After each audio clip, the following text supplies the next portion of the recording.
अम्मा मैं जा रही हूँ। रानिया नजाकत से साड़ी संभालती अंदर आई थी। हल्की पर्पल कलर की शिफॉन की साड़ी जिसमें से इसके ब्लाउज का नीला कलर और 5 इंच के बाजू से इसके गोरे से डॉल बाजू साफ नजर आ रहे थे। अपने नाश्ता कर लिया, वो सुबह रवि से चलती इनके बेड के सामने रखे सोफे पर टुक गईं। शहनाज ने इसका हुलिया देखकर बुरा सा मुंह बनाया। उन्हें रानिया का ऐसा पहनावा सख्त नापसंद था। कितनी बार कहा है ऐसे अजीब अजीब लिबादे मत पहना करो, घर में एक जवान देवर भी है।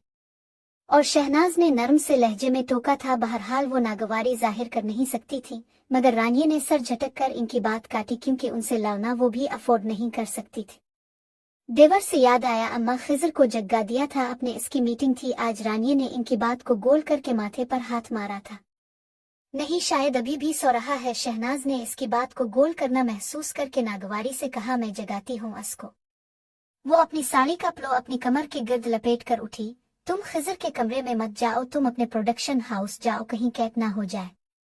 मैं उठा दूंगी इसे। शहनाज बेगम किसी मसलहत के तहत बोल पड़े।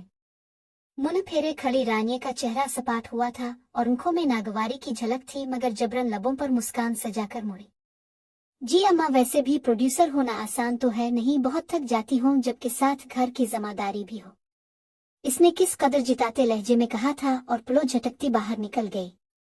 पीछे शहनाज बेगम ने थक कर सर बेड ग्राउंड से लगाया था। अहमर और खिजर उनके 2 बेटे, दोनों को सलीम साहिब और शहनाज ने मोहब्बत से पाला पोसा था। 6 साल पहले जब खिजर ने मेडिकल में दाखिला लिया तो सलीम साहिब बीमारी की वजह से हार कर शहनाज को अकेला छोड़ गए। बहुत दिन शहनाज को खुद को संभालने में लग गए, फिर संभल गई तो दिल में ख्याल आया क्यों ना अहमर की शादी कर दी जाए। वैसे भी अब इनकी बूढ़ी हड्डियों से काम नहीं होता था। इनकी देवरानी कुदसिया अपनी बेटी बीनिश के लिए अहमर को चाहती थी और इस बात से पूरी तरह वाकिफ शहनाज बेगम ने कुदसिया के सामने इसकी सावली बेटी बीनिश, जो फिलहाल मैट्रिक में थी, अपने दोनों खूबसूरत बेटों से मवाजना बड़े तल्ख अंदाज में किया तो कुदसिया बेगम का दिल जेठानी के ऐसे मगरूराना रोये पर किरची किरची हो गया था और उन्होंने तय किया वो अपनी बेटी बीनिश की शख्सियत को ऐसा बनाएंगी कि इसका सांवला रंग कभी इसके लिए तज़हीक का निशाना ना बने। 1 साल बाद अहमद ने अपनी पढ़ाई मुकम्मल करने के बाद प्रोडक्शन हाउस बना लिया और उसके प्रोडक्शन हाउस के बैनर तले ड्रामे मकबूल होने लगे।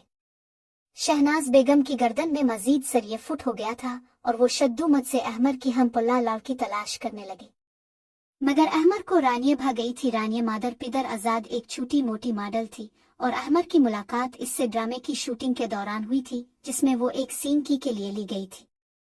अहमद इसको देखते ही इस पर फिदा हो गया था और रानिया अहमद की खूबसूरती और दौलत से अहमद ने इजहार मोहब्बत करने और रानिया के इकरार करने के बाद फौरन ही शहनाज बेगम से बात की थी।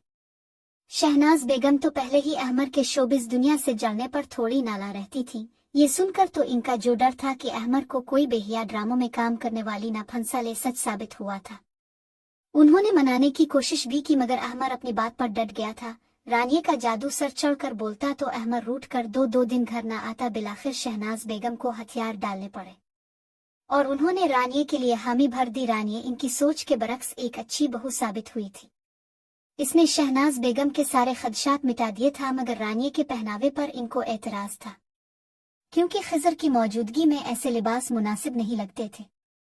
शहनाज ने ढके छुपे लफ्जों में इसको मुतअद्दिद बार समझाने की कोशिश की थी। वो कुछ दिन तमीज वाले कपड़े पहनती और फिर पुरानी डगर पर वापस। रानिया अहमद और खिजर का बहुत ख्याल रखती थी और हर काम टाइम पर हो जाता था। फिर शादी के 1 साल बाद अहमद और रानिया की जिंदगी में ज़ै आया तो पूरे घर में बच्चे की कुलकारियों में शहनाज बेगम सब भूल गई। खिजर की भी हाउस जॉब शुरू हो गई थी तो उन्होंने सोचा क्यों ना अब खिजर की भी बहू के आई जाए। एक धड़का उन्हें खिजर और बीनिश की आपसी दोस्ती देखकर ही लगा रहता था कि कहीं खिज ताईजान। उन्होंने बीनिश की आवाज पर पिट से आंखें खोली थी और बगौर बीनिश को देखा। वो सांवली जरूर थी मगर तीखे नए नक्श के साथ पुरकशिश लगती थी।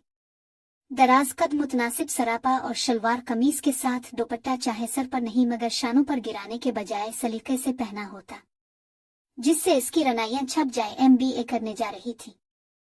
हाथों में चूड़ियां, इसे चूड़ियां बहुत पसंद थी, बेहद बातूनी और पर एतमाद थी। वो किसी का भी आइडियल हो सकती थी, मगर उन्होंने फिर सोचा मेरे खिजर के बराबर तो नहीं, अल्लाह ने इसे हसन से नवाजा है। ताई अम्मा बीनिश ने एक और आवाज दी तो वो हड़बड़ा कर अब हकीकतन होश की दुनिया में आई थी। बीनिश मुतफक्किर सी कमरे में आई और इनकी पेशानी को छुआ। आपकी तबीयत तो ठीक है ना? मैं ठीक हूँ। उन्होंने नर्म मुस्कुराहट से बीनिश को देखा था जिसके चेहरे पर परेशानी थी। ताई अम्मा, वो खिजर कहाँ है? वो किस कदर शहनाज के जहनियत से वाकिफ थी, इसलिए हिचकिचाते हुए पूछा। सो रहा है, जाकर उठा दो, शहनाज ने उसको जांचती नजरों से देखते हुए कहा। बीनिश ने चंद सेकंड लिए बना ही मुस्कुरा कर कहा था, नहीं ताईजान, मुनासिब नहीं लगता। आपको मैं व्हीलचेयर पर बिठा देती हूँ, आप उठा दीजिएगा। शहनाज बेगम मुस्कुरा उठी। इसे बीनिश की ये मोहतात पसंदी बहुत अच्छी लगती थी। वो दोस्ती लड़कियों की तरह ऐसा कोई मौका नहीं चाहती थी। खिज से दोस्ती होने के बावजूद वो इससे एक फासले पर रहती थी। हाँ बिठा दो, फिर एक काम करना, अपने घर से अपनी अम्मा का बनाया तेल लेकर लगाना मेरे सर में। जी ठीक है ताईजान।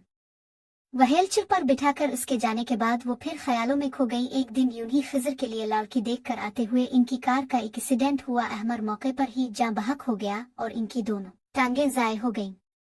रानिया ने तब भी इनका साथ नहीं छोड़ा। गम और इद्दत में होने के बावजूद वो सारे काम बहुत दिलजमी से करती, लेकिन इद्दत के बाद शहनाज बेगम को रानिया की दिलजमी से अजीब सा खटका होने लगा। वो ज़ै का कम और खिजर का ज्यादा ख्याल रखती थी और प्रोडक्शन हाउस खुद चलाने लगी थी। ज़ै इसी बना पर रानिया से दूर होता जा रहा था, जिसे इसकी परवाह ही नहीं थी। वो खिजर में लगी रहती और खिजर शायद थोड़ा बहुत जानता था, इसलिए इनको वक्तन फ़ौक़ता मना करता रहता।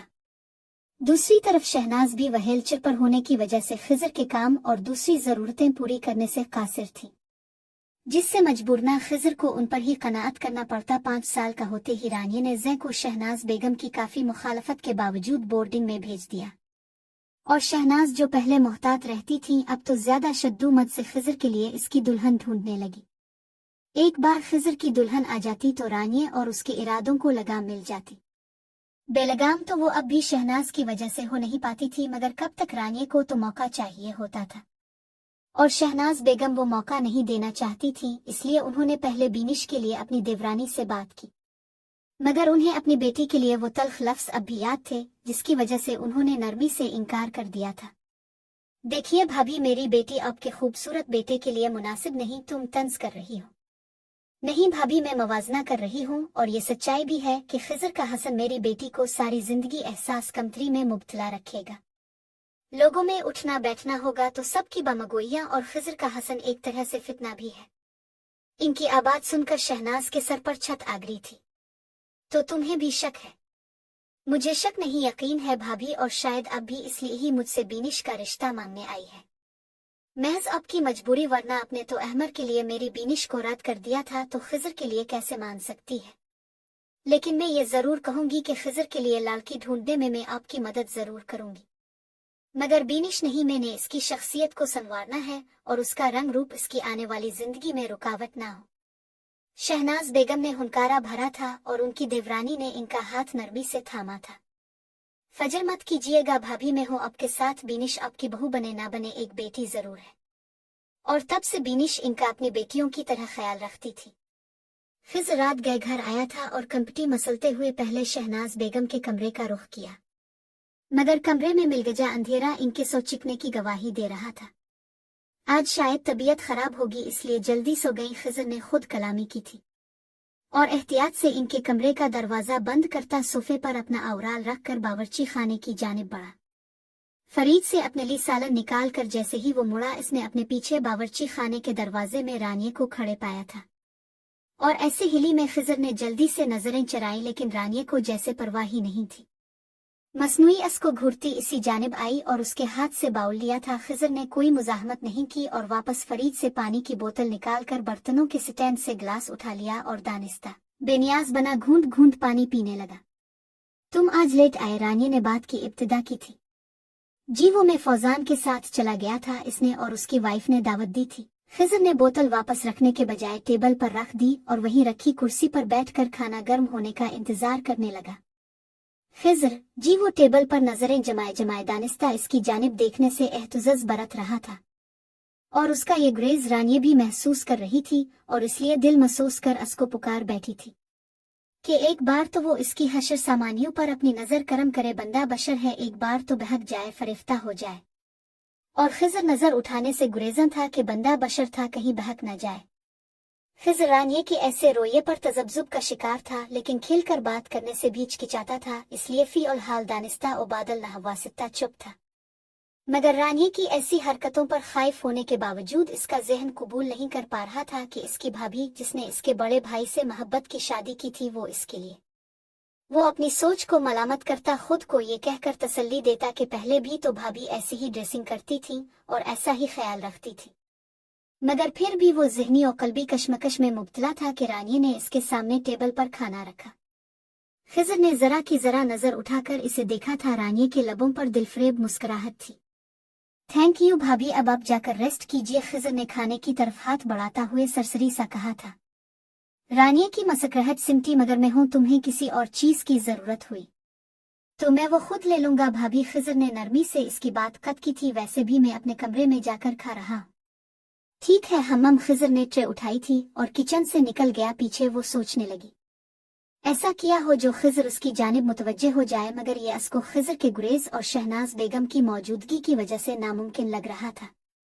इसे कोई और तरीका ढूंढना था जिससे शहनाज बेगम भी राजी हो जाती और खिज़र भी इसका हो जाता, और वो नहीं जानती थी कि इसे ये मौका जल्द ही मिल जाएगा। हॉस्पिटल जाने के लिए तैयार होते होते अचानक एक झुमका सा उसके जहन में हुआ था, और हर बार की तरह वो कुछ साल पहले वाले इस मंजर की याद में खो गया जिसने इसे कई सालों से जकड़ कर रखा हुआ था। वो BSc तालिब इल्म था। इसकी देवमालाई शख्सियत काफी लड़कियों को इसकी जानिब खींच लाती थी, और वो भी किसी की दिल आजारी करने से बेहतर सबके साथ दोस्ताना मरासिम कायम कर लेता था। मगर इसने इन दोस्ताना मरासिम को कभी भी दूसरे नाजायज मरासिम में ढालने की कोशिश नहीं की थी। एक दिन यूं ही गुजरते गुजरते इसका पेन गिर गया था, और जल्दी करो ना यार, तपती धूप में सड़क किनारे खड़ी फाइल से माथे पर छज्जा सा बनाए उधर उधर हरासा नजरों से देखती वो अब की बार झुंझला कर बोली थी। बाइक को कुक पर कुक मारते इबाद ने इसे तिवरी चढ़ाकर देखा था। मेरी जगह तुम आ जाओ, इसने सुलग कर कहा, जिस पर हुरीन ने मुड़ बनाया था। मैं इसलिए कह रही थी कि इस वक्त मेरे बहनोई ने तुम्हें मेरे साथ देख लिया तो मैं नहीं डरता। इबाद ने तलख कर बाइक को एक जोरदार ठोकर मारी थी, यानी हुरीन का गुस्सा इस पर उतारा। अच्छा डरते नहीं, मगर मैं तो डरती हूँ ना, जल्दी चला लो, ऊपर से गर्मी भी बहुत है। उसने अब कदरे नरमी समोकर पुचकारा था। वो फिर माथे पर आया पसीना पोंछता बाइक को कुक पर कुक मारने लगा। इसी वक्त इनके आगे एक कार आकर रुकी थी और शीशा नीचे हुआ। इबाद ने अचंभे से मशहूर प्रोडक्शन हाउस की मालिक रानिया को बैठे देखा था। चंद दिन पहले ही वो इसके ड्रामे के लिए ऑडिशन देकर आया था। ऑडिशन में तो ज्यादा कामयाब ना हो सका, मगर अपनी आंखों के दाव पेच से रानिया को हिलाकर आया था। रानिया को इसकी आंखें खूबसूरत लगी थीं, और कुछ सोच और विचार के बाद, खुसूसन आजकल के ड्रामा मेयार और ड्रामा देखने वालों की अक्सरियत यानी सिर्फ नाजुक की नफ्सियात से किसी हद तक वाकिफियत ने इसको इबाद की तरफ रागिब किया। आधा ड्रामे की आधी शोहरत तो इसकी आंखों से ही हो जाती, जिसकी वजह से वो इसको ड्रामे में एक रोल दे ही देना चाहती थी। आज अकल में वो इसे बुलाने का इरादा रखती थी, और आज वो यहाँ मिल गया था। रानिया ने अपनी जानिब का शीशा नीचे करते हुए पहले इबाद को और फिर कोफ्त से खराब मॉडलिए खड़ी इसके पीछे हुरीन को देखा था। इतनी गर्मी में कहाँ खार हो रहे हो, रानिया ने इससे दोस्ताना अंदाज में पूछा था। इबाद थोड़ा खजिल हुआ। वो मैम बस अचानक न जाने क्या हो गया, इसको हो जाता है ऐसा कभी कभी, आओ मैं तुम दोनों को ड्रॉप कर देती हूँ। मैम नहीं, कोई बात नहीं, इबाद ने मरोता इनकार किया था। रानिया ने हल्का सा नफी में सर हिलाया। अरे नहीं कोई बात नहीं, तुम आओ दोनों बैठो। गरज इनके बेहद इसरार पर वो इनकी गाड़ी में बैठ गए थे। इबाद रानिया की साथ वाली सीट, जबकि हुरीन पीछे बैठ गई थी और तीखी नजरों से इबाद को घोर रही थी। इबाद ने इसकी नजरों को भांप लिया था, लेकिन अनजान बना रहा। अलबत्ता रानिया ने अब तक खामोश बैठी जलती कुड़ती हुरीन से पूछा था, तुम्हारा नाम क्या है? जी वो चौंकी। मेरा नाम हुरीन है, वो जबरदस्ती मुस्कान लबों पर सजाए बोली। नाइस नेम, रानिया ने सर हिलाया। एक्सक्यूज मी मैम, मेरी बस यहाँ ही आएगी, आप मुझे यहाँ उतार दीजिए, हुरीन ने कहा था। इबाद गुड़बड़ा गया। अरे तुम यहाँ क्यों? मुझे पहले ही देर हो गई है, हुरीन ने लठमार लहजे में कहा था, मगर वो गया। प्लीज मैम उसको इसके घर तक ड्रॉप कर दीजिएगा, हुरीन ने कहा था। रानिया ने हंसी दबाई। इबाद की सूरत देखने से ताल्लुक रखती थी। हुरीन ने कार का दरवाजा खोलकर बाहर कदम रखा तो तेज चिलचिलाती धूप से इसकी आंखों के आगे अंधेरा छा गया, लेकिन इसे अपनी अना का झंडा सर बुलंद रखना था। इबाद ने इसे बाहर निकलते देखकर जाना चाहा तो रानी एकदम बोल पड़ी थी। रुको इबाद, मुझे तुमसे एक जरूरी बात करनी है हुरीन, जो इबाद को अपने पीछे आते देखने की मतमन्नी थी। स्कीम रुकने पर कलसकती हुई कार से दूर हो गई। अब पॉइंट की तरफ जाते हुए इसके कदम मन मन के हो रहे थे। करास बेग कंधे पर लटकाए वो चला ही जा रहा था कि इसकी नजर अचानक अपनी शर्ट की जेब पर गई तो इसका दिल धक से रह गया। शहनाज बेगम ने असको जो बहुत चाह से गिफ्ट किया था वो पेन गायब था। इसे अच्छे तरीके से याद था कि क्लास में से निकलते हुए इसने वो पेन अपनी जेब में ओरसा था। कैंटीन तक आते आते कहाँ गया। इसे अचानक ऑडिटोरियम के सामने करीम से अपना टकराना याद आया था। शायद इसी मतभेड़ में वो पेन वहीं गिर गया था, इसलिए यही सोचकर इसने ऑडिटोरियम के पास जाकर देखने का सोचा। मिलता मिलता, वरना तो इसने गुमशुदा चीज पर कुल ही पड़ने थे। ऑडिटोरियम के सामने जिस जगह वो करीम से टकराया था वहां दो लड़कियां खड़ी थीं, जिनमें से एक के हाथ में इसका पेन, दूसरी की नाक पर तकब्बुर और नखवत थर हुई थी। उन दोनों में गर्मा गर्म बहस जारी थी। एक को तो वो अच्छी तरह जानता था क्योंकि वो इसकी हम जमात यसरह थी और उसकी बहुत अच्छी दोस्त थी। दूसरी जिसके हाथ में हैंड था शायद जूनियर थी, इसलिए वो इससे अक्सर अनजान था। चंद एक कॉलेज के दूसरे तालिबे इल्म भी अब वहां इकट्ठे होने लगे थे। वो हालात हाजिरा जाने की गरज से आगे आया तो यसरह की आवाज इसके कानों में पड़ी थी। मैं कह रही हूं ना, ये मैं दे दोनगी। इसकी आवाज में झुंझलाहट थी। मैं कैसे यकीन कर लूं, इस लड़की ने तीखे से जवाब दिया था और पेन वापस अपने हाथों में घुमाया। ये किसी और की अमानत है। ये सिर्फ एक पेन ही है, कोई तिजोरी की चाबी नहीं जो तुम इतनी हुज्जतें कर रही हो। यसरह चली थी। तिजोरी की चाबी ही लग रही जो तुम इतना इसरार कर रही हो। ओ अच्छा, यसरह ने अच्छा को लंबा करके खींचा था। जान गई हो मैं खिजर के सामने इम्प्रेशन जमाना चाहती हो ना तुम आम सूरत लड़कियों को बस मौका चाहिए होता है खिजर के सामने शेखी भगरने का। यसरह का लहजा तेज और हद आमेज था। हुरीन तलखसा मुस्कुराई। कितने ब्यूटी कंपटीशन जीत चुकी हैं आप। इसके गैर मुतवक्के ठंडे और नासाना लहजे पर यसरह चौंकी थी। क्या कितने ब्यूटी कंपटीशन में हिस्सा ले चुकी हैं आप। अब इसके लहजे में इस्तेज़ा की आमेजिश थी। तालिबिल्मों में दबी दबी हंसी गूंजी तो यसरह का चेहरा हद से सुर्ख हुआ था और जवाब न बनने पर लब भींच लिए। सुनिए, आप में से जो भी उन उदेव मालाई हसन और जमाल रखने वाले उन साहिब को जानते हैं जिनका उन्होंने नाम लिया है, प्लीज ये पेन इनको दे दीजिएगा। इसने छोटे से झमकटे की जानिब मुतवज्जे होकर तेज लहजे में कहा था और जिसने इस बात में सर हिलाया था। असको पेन पकड़ाकर एक तंजिया मुस्कुराहट यसरह की तरफ उछालती वहां से चली गई। चंद कदम आगे जाकर इसने खिजर को पेन लेते देखा था और तभी खिजर की नजरें भी इससे चार हुई थी। खिजर को खिलाफ तवक्को इसकी आंखों में पसंदीदगी और सिताइश तक का शाइबा तक ना नजर आया था जो वो देखने का आदी था, बल्कि इसकी निगाहें बेतासुर थीं और वो सर झटकती आगे निकल गई थी।